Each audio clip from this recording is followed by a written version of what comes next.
ডাকসুর অনেক ব্যর্থতা আছে, ডাকসুর অনেক ব্যর্থতা আছে, চাকসুর অনেক ব্যর্থতা আছে বলতে পারেন, কিন্তু গর্ব করে এটা বলতে পারি বাংলাদেশের একটা স্কুলও এখনো কোনো পলিটিক্যাল পার্টি দখল করতে পারে নাই। একটা ইউনিভার্সিটির প্রহল কোন পলিটিক্যাল পার্টি দখল করে কাউকে দাস বানানোর প্রকল্প হাজির করতে এখনো পারে নাই, যেটা 90 সালে বিএনপি ক্ষমতা আশা করে করেছিল। অনেকটা পলিটিক্যাল আলাপ হয়ে যাচ্ছে, এটা সত্য। 90 সালের পরে গণরুম শুরু হয়, 90 সালের পরে গেস্ট রুম শুরু হয়, এই জিনিস আবার শুরু হতে পারে। এই গল্প কেন করেছি ভাই? করছে এই জন্য আমাদের সেশন হয়তো শেষ, আমরা ইউনিভার্সিটি আর যাবো না হয়তো পড়াশোনা শেষ হয়ে গেলে।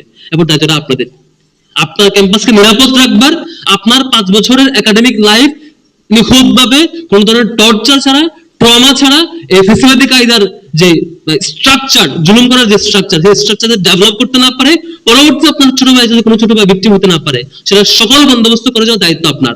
আমি এটাও ঘোষণা দিচ্ছি, কখনো যদি দেখেন ছাত্র শিবিরে কেউ এই ধরনের চেষ্টা করছে, আপনি শিবিরের বিরুদ্ধে তখন দাঁড়াবেন। ছাত্র শিবিরে কোনো জনশক্তি যদি কোনো হল দখল, কোন ধরনের কাউকে টর্চার কিংবা বাজে কালচার যেগুলো আমরা অপছন্দ করি, আমরা বারবার বলছি, সেগুলো শুরু করতে চায়, যে কোনো পর্যায়ে কেউ, তার বিরুদ্ধে দাঁড়াবেন। আমি আপনার সাথে তখন থাকবো।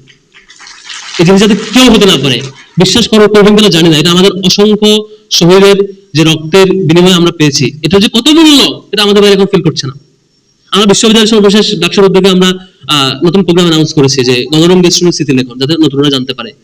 খুবই আমাদের মুসলিমের একটা ঘটনা বলি, এটা মেডিকেল আরো বেশি সিভিয়ার করছে। মেডিকেল অসংখ্য শিক্ষার্থী মারা গেছে, আপনার ইতিহাস জেনে নিয়ে আমাদের কাছ থেকে। মেডিকেল নামগুলো আমার মুখস্থ নাই, আমি ইউনিভার্সিটি একটা গল্প বলি।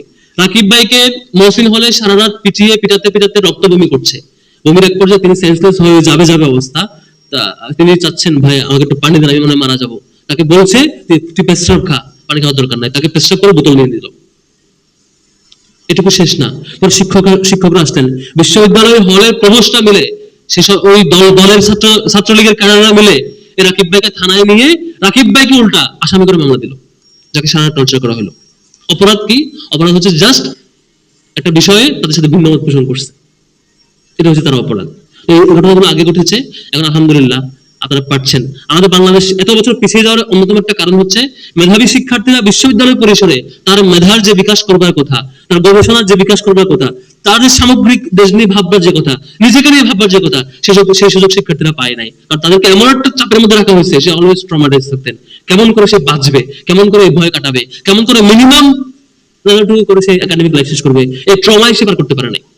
একটা হাদিস আছে, রাসূলুল্লাহ বলছেন যে মান রাআ মিনকুম মুনকারান ফালইয়ুগহিরু মিনহু বিয়াদি ফাইন লাম ইয়াসতাতি ফাবিলিসানি ওয়া ইন লাম ইয়াসতাতি ফাবিকলবি। এটাতে বলছে যে কেউ যদি মান রাআ মিনকুম মুনকারান, তোমাদের মধ্যে কেউ যদি কোনো খারাপ কাজ দেখে, কোনো গর্হিত কাজ দেখে, ফালইয়ুগহিরু মিনহু বিয়াদি, এটাতে তোমাদের হাত দিয়ে এটাকে তোমরা পরিবর্তন করতে চেষ্টা করো।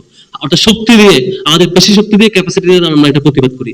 যদি ফাইন লাম ইয়াসতাতি, যদি সক্ষম না হয়, ফাবিলিসানি, অন্তত সে তার মুখ দিয়ে অন্তত প্রতিবাদ করবে, ভয় দিয়ে।